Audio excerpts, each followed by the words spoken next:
Her dad rented her house while she was gone. Accident or planned? What's missing? There were people inside my house, cooking dinner like they belonged there. I didn't even step out of the car at first. I just sat there, engine still running, hands locked around the steering wheel, watching, because something was off. You ever get that feeling where your brain notices something before you do? That's what this was. The porch light was on. I never leave it on during the day. Before we continue, please hit the like button, subscribe to the channel, and turn on the notification bell for updates. There was a car in my driveway too, not mine, not a neighbor's I recognized either. Dark gray SUV, still warm engine ticking softly like it had just been turned off.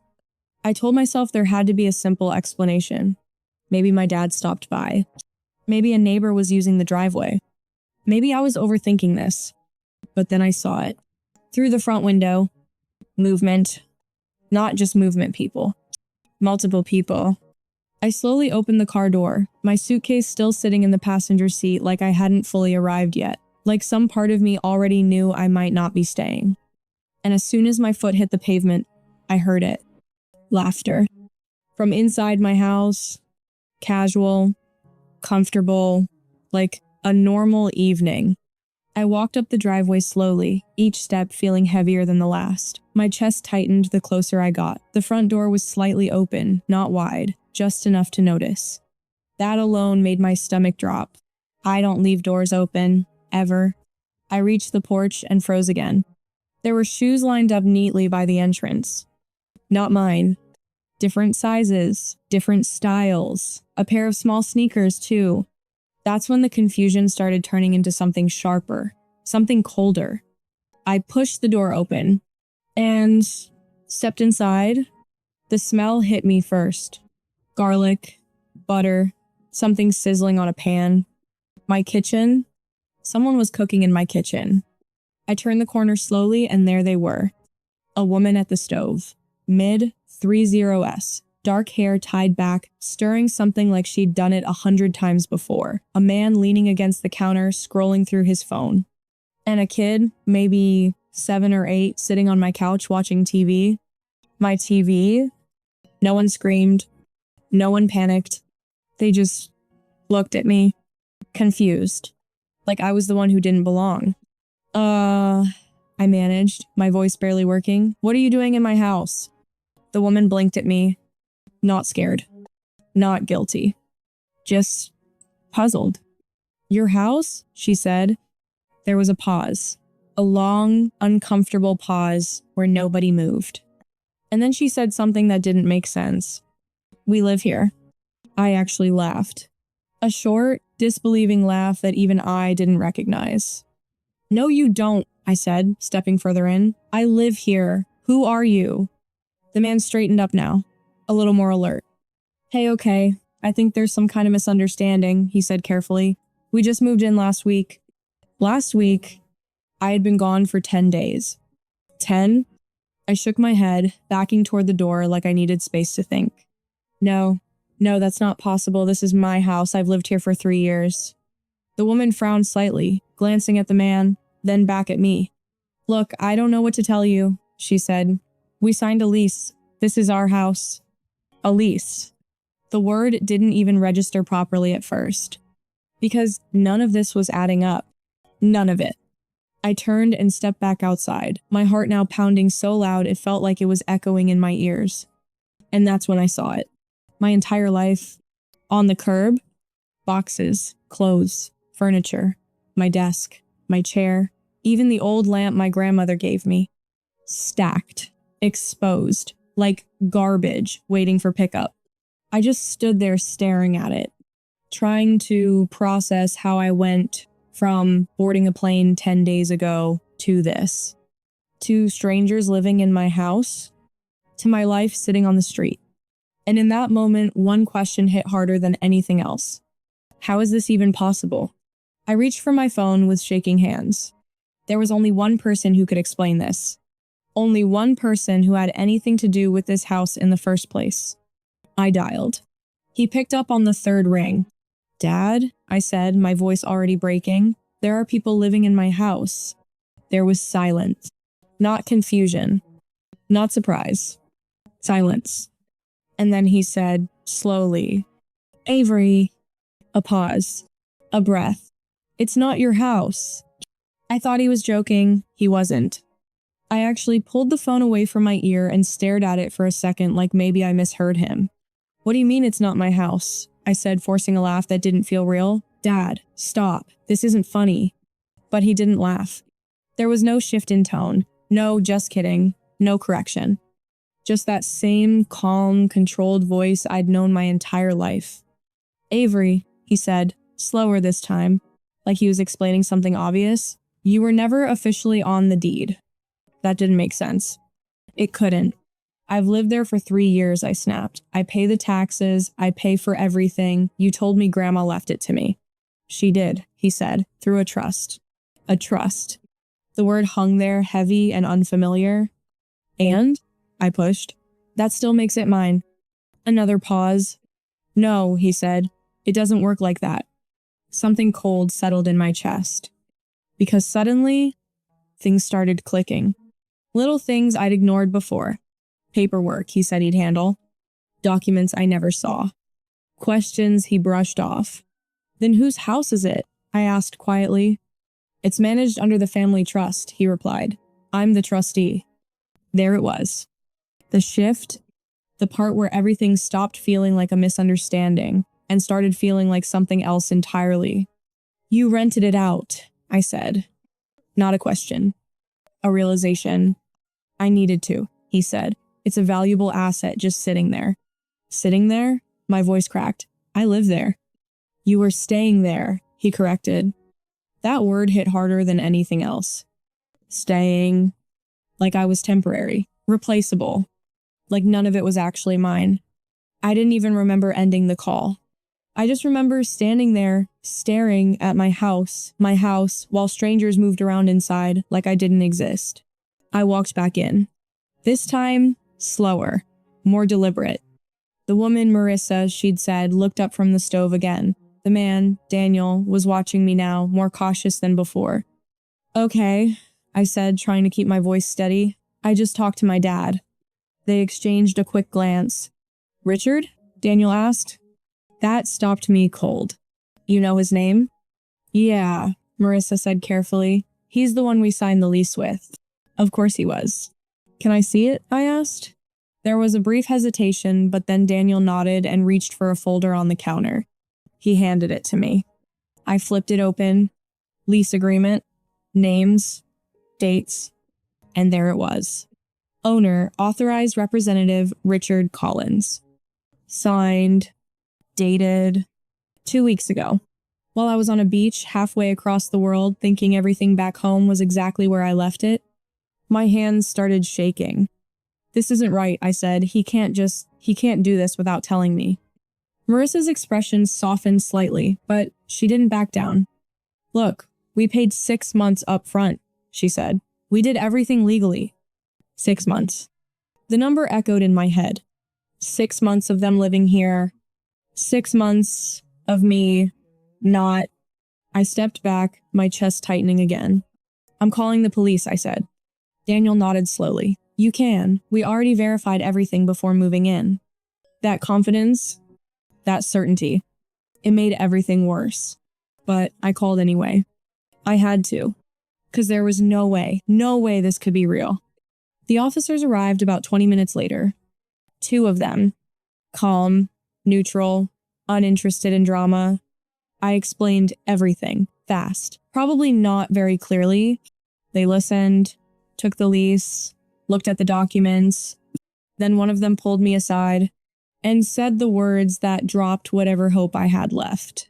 Ma'am, this is a civil matter. What? I said. They're in my house. They have a signed lease, he replied, from the legal property manager. That's my dad, I said. He had no right. If he's the trustee or listed authority, the officer interrupted gently, then this becomes something you'll need to resolve in court. Court. Time. Money. All the things I didn't have in that moment. I looked past him, back into the house. Marissa was serving food now. Daniel had turned the TV volume up slightly. The kid was laughing at something on the screen. Normal. Completely normal. Like I was the disruption. Like I was the outsider. The officers left. Just like that. And as they walked past me, Marissa stepped a little closer. Not aggressive, not smug, just firm. "We're not trying to cause problems," she said quietly. "But we're not leaving. We paid 6 months up front." 6 months. I stood there on the porch, the door slowly closing between us. My house, their home, and me, locked out. With everything I owned sitting on the curb and nowhere to go. 6 months. They weren't going anywhere. That number wouldn't leave my head. 6 months meant permanence, stability, legal protection. It meant they had time. And I didn't. That first night, I didn't even unpack. I checked into the cheapest motel I could find, one of those places where the carpet smells faintly like smoke no matter how much they clean it. I sat on the edge of the bed staring at my suitcase like it belonged to someone else. 10 days ago, I was on a beach. Now, I didn't even have a home. And the worst part, it wasn't strangers who did this. It was my dad. The next morning, I went back. Not inside, I couldn't. But across the street, parked just far enough to watch without being obvious. And I watched. You ever see your life continue without you? Because that's what it felt like. Daniel pulled out of the driveway around 8:15 a.m., same time I usually started work. Marissa came out later with the kid, backpack slung over his shoulder, locking the door behind them like she'd done it 100 times. My door, my routine, just rewritten. By noon, I saw something that made my stomach drop all over again. A man with a truck. He pulled up to the curb and started going through my stuff. Not stealing, just sorting, picking, taking what looked useful. The rest? Left behind. Like it didn't matter. Like I didn't matter. I got out of the car that time. "Hey," I called, walking up fast. "What are you doing?" The guy barely looked at me. "Curb pickup," he said. "Free stuff, right?" Free. I looked at the boxes, half of them already torn open, things missing. "No," I said, my voice tight. "It's not free. It's mine." He shrugged. "Then maybe don't leave it on the street." And just like that, he got in his truck and drove off, taking pieces of my life with him. I stood there, surrounded by what was left. And for the first time, the reality really settled in. This wasn't temporary. This wasn't something that would fix itself. If I didn't do something, I was going to lose everything. So I started digging. That afternoon, I went straight to the county records office. If my dad said I wasn't on the deed, fine. I'd see it for myself. I requested the property records, hands still shaking slightly as I filled out the forms. And when the documents came back, there it was. The house wasn't in my name. Not directly. It was under something called the Evelyn Carter Family Trust. My grandmother's name. I swallowed hard. Okay, that part made sense. But then I looked further down. Trustee, Richard Collins. My dad, still in control. Still the one with legal authority. The realization hit slow but heavy. He never gave it to me. Not really. He just let me live there. Like a placeholder. Like a tenant who didn't know she was one. I drove straight to his house after that. No warning, no call. I needed to hear him say it to my face. He opened the door like nothing was wrong. Like I wasn't standing there with everything falling apart behind me. "Avery," he said almost casually, "you look tired." "Tired?" I repeated, stepping inside without waiting. "You rented out my house." "I rented out trust property," he corrected, closing the door behind me. That calm tone again. It was starting to feel deliberate. "You let me live there for 3 years," I said. "You told me it was mine." "I told you it would be yours," he replied. "Eventually." "Eventually?" "That's not what you said," I snapped. "You let me pay for everything. Taxes, repairs, renovations." "And that benefited the property," he said, cutting me off. "Property. Not home. Not mine. Just property." "You went behind my back," I said, "while I was gone." "I made a decision as trustee," he replied. "That's my role." For money? I asked. His silence answered that.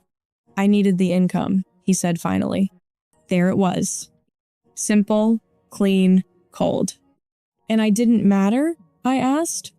He didn't respond right away, and that was answer enough. I left, because there was nothing else to say. That night, back in the motel, I called a lawyer. I explained everything, every detail. There was a long pause on the other end when I finished.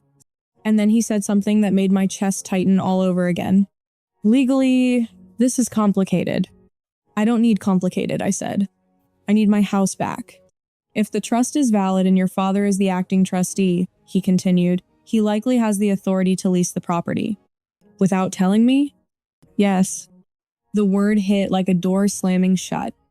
But, he added, if there's misconduct, misuse of funds, breach of fiduciary duty, that changes things. Hope. Small, fragile, but there. How do I prove that? I asked. Another pause. You'd need evidence, he said. And even then, this could take years. Years. I leaned back against the wall, staring at the ceiling. No house. No control. And now, no easy way out. Then he said, the one thing that stayed with me. Unless you can prove misconduct, you don't really have a case. So I stopped trying to prove it and started looking for it. Because if the law was on his side, then fine. I'd find the moment it wasn't. I stopped thinking like a daughter and started thinking like someone who'd been lied to for years. It began with the timeline. I laid everything out on the motel desk receipts, emails, bank notifications, old documents I'd never paid attention to before. The lease was signed 2 weeks ago. I left for my trip 10 days ago, which meant he didn't just act while I was gone. He planned it before I even left. That thought sat heavy, because this wasn't impulsive. It was calculated. I went further back, scrolling through old messages, looking for anything that felt off, and then I noticed something small but strange. 3 months ago, my dad had asked me if I had any long trips planned soon. At the time, it felt like normal conversation. Now, it felt like timing, like he needed me gone. I exhaled slowly, leaning back in the chair. Okay, I muttered to myself. So, what are you hiding? Because that's what this felt like now. Not just control. Not just money. Something deeper. Something he didn't want me to see. That's when I started digging into the financial side. If he rented out the house for income, where was that money going? The lawyer had said misconduct was the key. So I followed the money. It wasn't easy. I didn't have direct access to the trust accounts, but I had something else. Old statements. Shared financial history. Fragments. And sometimes, fragments are enough. I noticed deposits. Large ones. Timed right after the lease date. But they weren't labeled clearly. And more importantly, they weren't going where they should have been. I compared everything carefully. Cross-referencing dates, amounts, account numbers. And then I saw it. The account receiving the rent payments. Wasn't the trust. It was a personal account. His personal account. I stared at the screen, my pulse starting to rise again, but this time, it wasn't panic. It was something sharper. Something focused. Because this wasn't a gray area anymore. This was a line. And he crossed it. If you can prove misuse of funds, the lawyer's voice echoed in my head. I can prove it, I whispered. But I didn't stop there. Because one detail isn't a case. It's a start. So I kept going. Emails. Old documents. Anything with his name attached. And patterns started forming. Not just now, but before. Small transfers. Odd decisions. Moments where money moved, but never quite where it should. It wasn't one mistake. It was a system. And suddenly, everything made sense. Why he never transferred ownership. Why he kept control. Why he waited until I left. Because as long as I didn't question it, he could keep using it. Using my house. I sat there in that motel room, surrounded by papers, and a life that didn't feel like mine anymore. But for the first time since I got back, I wasn't lost. I had direction. I gathered everything, organized it, built it into something solid, something undeniable. Then I sent it to the lawyer. Every document, every timeline, every inconsistency. And then I waited. Hours passed. Then a full day. Then another, until finally, my phone buzzed. A message from him. I opened it and read the line that made everything shift. If this checks out, everything changes. I stared at the screen, my grip tightening slightly, because for the first time, there was something real. Not emotion, not confusion, leverage. And once you have that, the game changes. Completely. I looked out the motel window that night, the neon sign flickering faintly in the reflection.